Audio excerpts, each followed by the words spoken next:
Hello Mario. Fabiano. How are you? I'm good, and you? All good, all good. All good. Soon That's I'm gonna be back in Europe, so I'm gonna have more better time, let's say. It's not easy to wake up all the time in the morning, but it's okay. I know. That's the issue when you change a lot of Yeah. time zones. You get, it's impossible to stand with a routine, and waking up early is always a problem. Confusing, I would But say. it is what it is, exactly. We're business, so business is business. It's fucking, if you fuck your life to make money, that's what it is. Exactly. Exactly.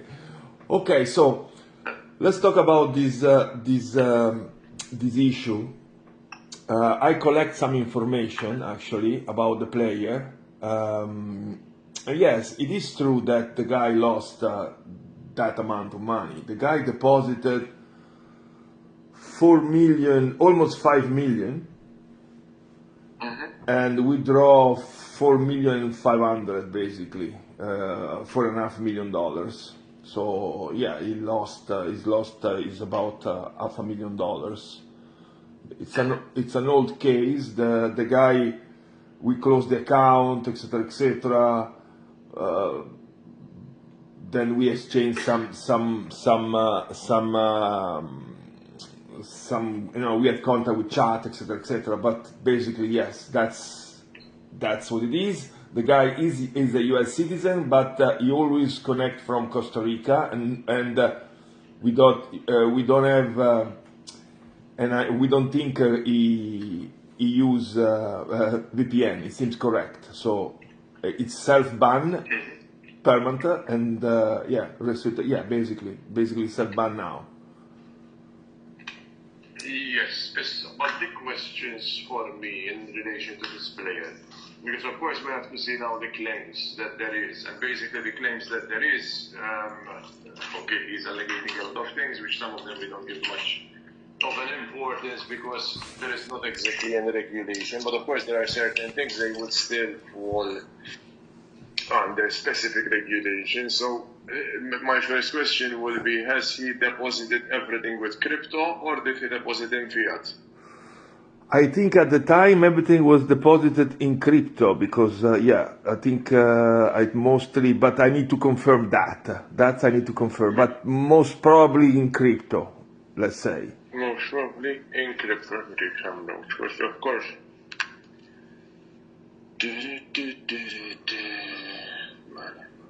Notes.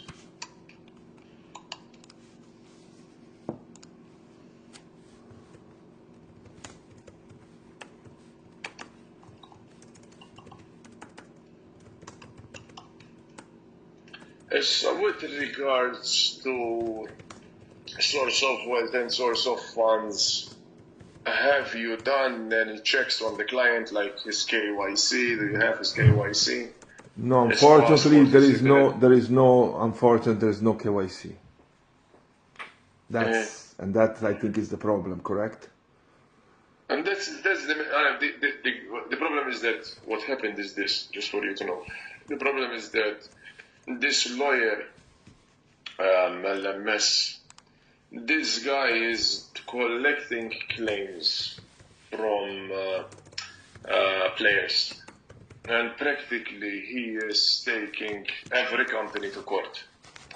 And literally he's on all forums, on Reddit, on Quora, and he's raising claims and on affiliates website and whatnot. And basically, when he finds something which is interesting or he finds something which is in excess of 10,000 euros, and generally he would strike a deal with the client that he would pay all the expenses, whatever, blah, blah, blah. And of course he will take it to court and he will take a settlement of 30 to 40%. That's normally what he does. Now, the issue that you have is that the guy isn't stupid because of course he knows that there isn't effectively any specific regulation. So what he's claiming the regulation that is based for the land-based, where the regulation for the land-based operations states that you are supposed to do KYC on entering the casino. So that's the main issue that you have, which nobody does it because, of course, online is different. The problem is that, of course, when you take it to court, the course will follow just simply the rules, and basically they just simply don't care. So technically, you are always losing. Most of the cases, from what information we have, they are lost. So mainly because, of course, they are always getting lost. Most of the operators, what they try to do, they always try to reach out a settlement with the player. Okay. Now you have a couple of options that you can. Your case is a little bit strange because there are certain things that it's a little bit of a problem, true, because you haven't done KYC. So that's one of the first issue that you have. The second issue that you have is that, of course, you haven't done, to check whether or not this guy can afford this amount of money. And thirdly is, of course, he's quoting like chats where basically he's instigating that is responsible gaming. Now, Curacao law, you don't have responsible gaming, so in court that will not stand. It's bullshit. With regards to the 3%, you cannot apply for a license because it's crypto and it's not fiat. Again, so it's questionable. And with regards to the courts, again, the same thing, because if everything was done in crypto, most likely it will not stand. So it's very difficult to say whether or not, if this case is going up to court, whether or not this case will stand. But the CESFOL have sent an email both to the Central Bank of Curaçao, which Central Bank of Curaçao is basically what governs everything. Everything is controlled, all the companies and everything passes to the Central Bank. So all the approvals and everything for your company, for the directorship and for the KYC and everything passes through the Central Bank. And the Central Bank reached out to us and asked us, can you give us more information? If we told them at this point in time, we're just simply collecting information. Okay. In addition to that, he reached out also to the Gaming Authority, the GCB. Yeah. And the GCB, they called me on Friday, the CEO called me, Cedric, and he told me, you should be receiving a letter from our side. But most likely, what I'm assuming that they will be questioning or what they will ask us is to remove the double seal, because there is the seal of the GCB and there is the seal of the CIL. CIL there is not anymore. So, Mario, we took it out. CIL. You took it out? Yeah. No. The other question that I have is, because this is something that we haven't done because I wanted to have feedback from you. So, with regards to BC.game, so with regards to the share transfer of Blockdance. The share transfer of Blockdance, we haven't yet completed it because of course. Sorry, because Fedra, no, is his name, told us that the share transfer has been completed. No, I think the directorship had been completed, not the share transfer. The director. Okay, the director had been completed, not the share transfer. Okay. Yeah, but that is not something that is going to take a lot of time. But okay. My question is this: because the lawyer is claiming on small house as well.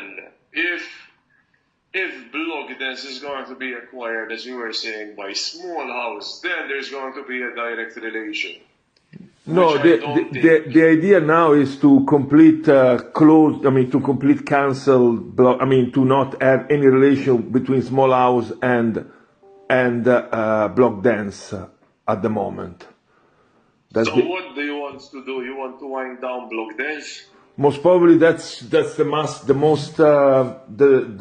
think that's what I suggest them, and I think they agree on that. Even the lawyer is the one that basically was the first one to tell, and I agree with him. Mm-hmm. So I think at this point of time, Blockdance has no use for us, as just causing problem. And the idea is just to close it down, as also because the payment provider, everything has been notified and nobody raised any issue. Okay. Well, if it's going to be like that, I think the best thing to do is just simply bring it down. I can check with Fedra how long would it take to liquidate it off, and we would liquidate it, and that's as easy as that. Yeah, and then I think it's going to be much more difficult to to sue small house because there is no, I mean, beside the UBO, yeah, okay, the UBO is the same, but the company is different, no? What do you think? Do you think it can pass or no? It's gonna be. It depends. It depends because, of course, the question would be. It is something that I would need to check with the legal department exactly how it would be best. Because, of course, what they would be maybe claiming would be that whether or not there was any player migration or there was any internal contract between Blockdance and between Small House. So that's going to be the main question. Is there anything which is connected between the two? What had been bought? What had been not bought? So I think the best thing to do would be that, although it's not going to be very clear, what maybe you should do is to sign an agreement between Small House and Blockdance that you are just buying the brands, not the player data. That the player data is going to stay responsibility of Blockdance. Yeah, that could be. I know that it's not true, but who cares? Exactly. I mean, Exactly.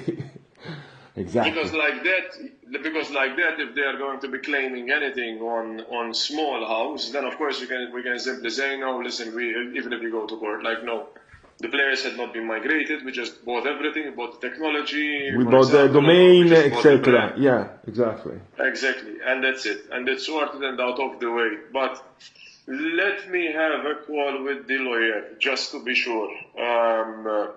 And I'm going to be speaking with the team in Curaçao, mainly with Pedro, to see how long would it take to just simply, wipe it off as a company. To just simply say how long would it take to.